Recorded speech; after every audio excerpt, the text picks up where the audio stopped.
President Trump just dived headfirst into a question that many won't go near: is he okay? The Democrats and their lapdogs, the fake news mainstream media, are taking out the old Ronald Reagan playbook and screaming mental stability and intelligence, he wrote Saturday on Twitter. Actually, throughout my life, my two greatest assets have been mental stability and being, like, really smart. So more than okay, in his opinion. But, as Trump noted, others have expressed doubts. His tweet may have been in reaction to a new book, Fire and Fury, Inside the Trump White House, which says that some of the president's advisors have privately belittled his sanity and intelligence.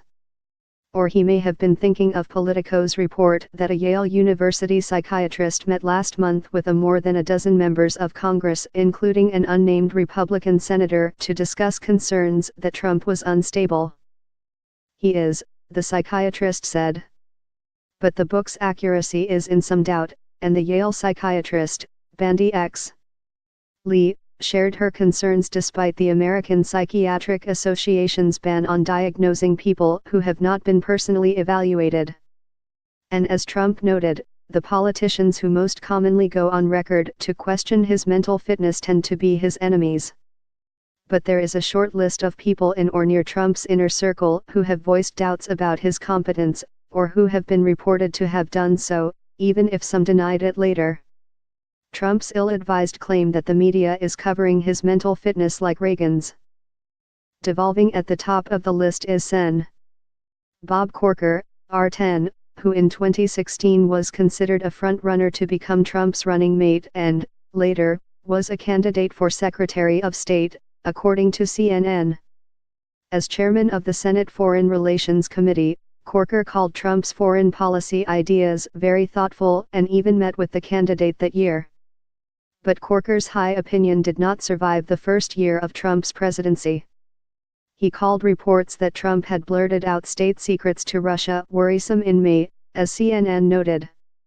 A few months later, Trump appeared to praise marchers at a white supremacist rally in Charlottesville, and Corker used the S word. The president has not yet been able to demonstrate the stability nor some of the competence that he needs to demonstrate to be successful, he said in August. His words shocked some in Washington. As the New York Times notes, Republican senators had called Trump unstable before, but they did so when they were running against him in the GOP primary. Sen. Lindsey O. Graham, RSC, called Trump a kook in 2016, for example, but now chides others for doing the same. And yet Corker has shown no sign of improving his opinion on Trump. In October, he called the White House an adult day care center on Twitter and told reporters, "I've seen no evolution in an upward way. As a matter of fact, it seems to me it's almost devolving outside the realm of normal."